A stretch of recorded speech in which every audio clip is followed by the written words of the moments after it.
Now back down on the ground level of the Palais, and you can see Kevin just heading off to explore the forest. For some reason or other, there is a forest of pink trees on this level. We asked Rene Walling last night why there were pink trees, and he said because it's cool and weird.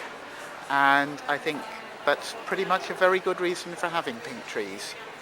But additionally, on the ground floor of the Palais, there is a shopping and eating area.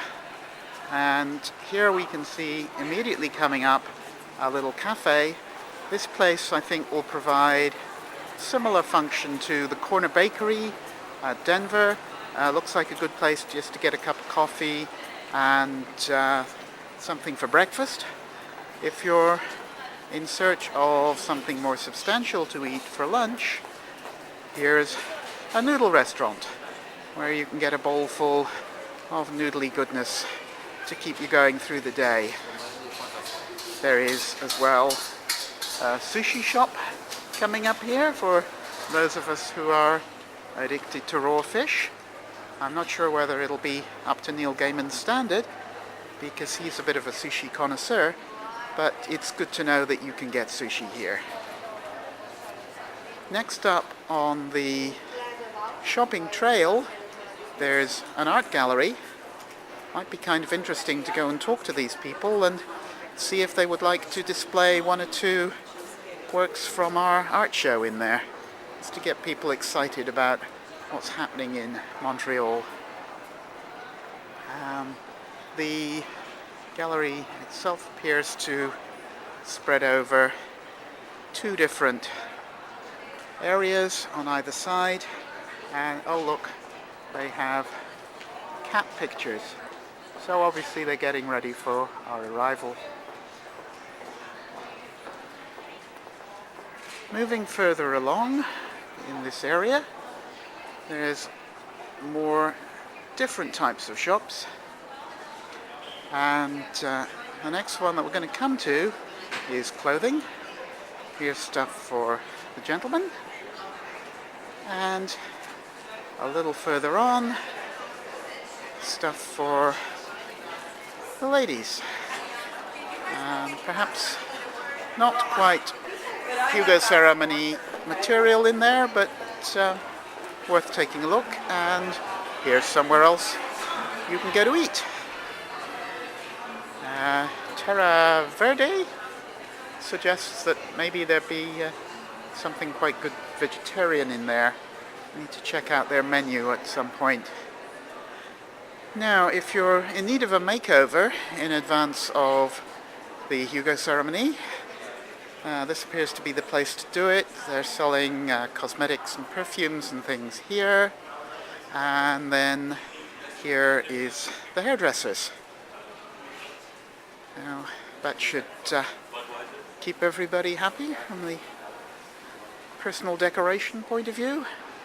Sunglasses as well, should you need them.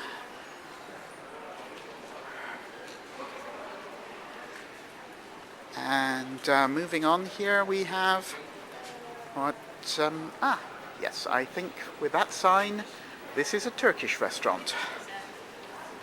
So if you fancy something Turkish for your lunch, that will be a good bet. Here's the menu. Probably a little small to see here, but I see hummus and falafel and calamari frite. That will be, yes, fried calamari. That'll keep me very happy. For those of you who are more into self-catering, there's a little grocery store here where you can buy perhaps not a great selection of food, but certainly some stuff. And I see down the back there, let's just zoom in on that, there's a Subway. So that's another option for lunch. And there's another cafe across the road here.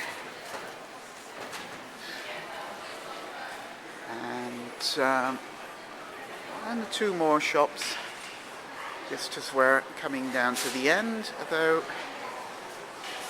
these appear to be slightly less occupied, or maybe it's a beauty salon of some sort, which would explain why there's not a lot to see on the outside.